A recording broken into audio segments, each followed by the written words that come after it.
Hoy kayo mga anti-Duterte na salot sa lipunan. Alam nyo bang bawal sumayaw ng spaghetti pababa dito sa Singapore? Bakit? Wala ba kayo napapansin?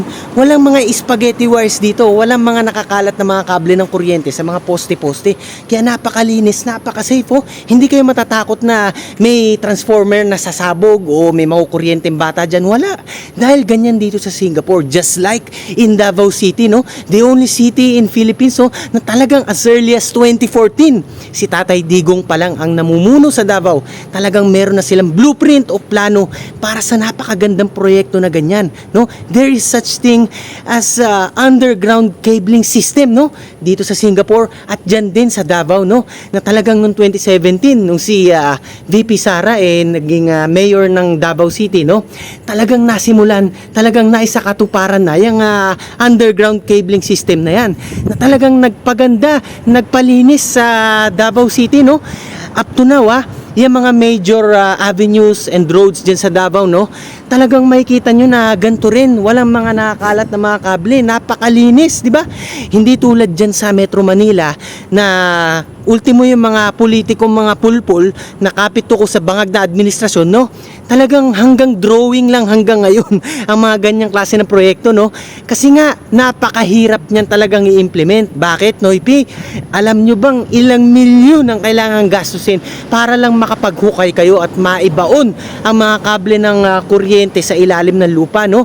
Pero sa Davao City, talagang naisakatuparan yan, Imagine niyo, napakahirap niyan. Napakaraming mga hurdles o mga balakid na pagdaraanan nyo, no? Ultimo mga telco companies, talagang ginawang mandatory noon ni Tatay Digong at ni VP Sara yan. Mayor Sara Duterte pa lang noon, no? Na talaga sinabihan nila mga naglalaki ang mga kumpanya dyan na sumunod kayo, no? Yan ang tinatawag na political will at kamay na bakal din at the same time, no? Na talagang walang-wala ang mga nandyan sa bangag na administrasyon to, no? Dahil nga sila'y malalamya at sila'y mga trapo at talagang makasarili, no? Kaya hindi nila ma-imitate ang pamamalakad, ang tatak Duterte na talagang nasimulan dyan sa Davao City, no? Napakaganda lang talagang isipin, no?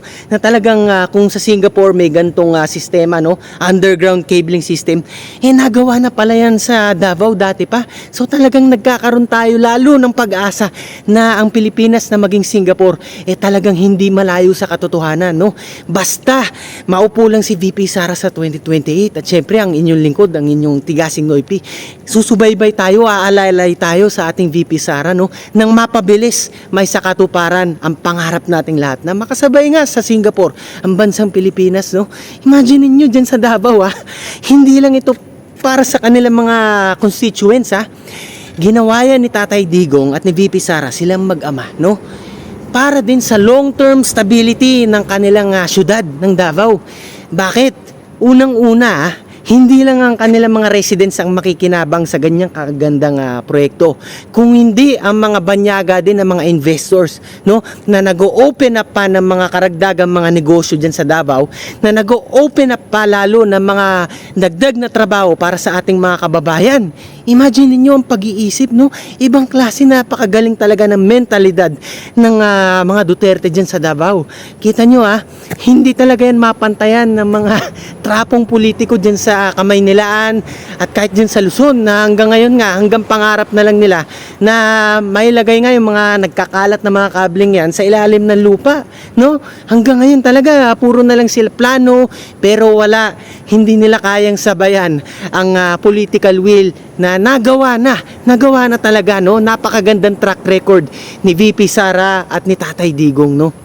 Kaya kayo mga bangag na loyalista, no? Gumising-gising na kayo, sabay nyo na yung mga NPA na pinklawan ng mga social climber na yan, no? At mamulat na kayo mula sa malakomataws na pagkakahimlay, no? Na talagang dapat ma-realize nyo na as early as now, no? Kung ang Davao nga nagagawa yung mga ganyan, no? Na talagang the only city in Philippines which is comparable to Singapore, no? The closest comparable city, no? Paano pa kaya ang buong Pilipinas kapag hinawakan na yan ni VP Sara, di ba? Na talagang last chance na natin ito sa 2028, no? Kaya kayo, gumising-gising na kayo. Wag na kayo maging uto-uto at wag na kayo magpa-brainwash, no? Lagi nyo lang itatak sa isip at sa puso nyo na maging makabayan kayo nang sa ganun ang Pilipinas nga maging Singapore one day. Hanggang sa muli, ang inyong pinakasiga sa mga siga, Tigasing Noipi.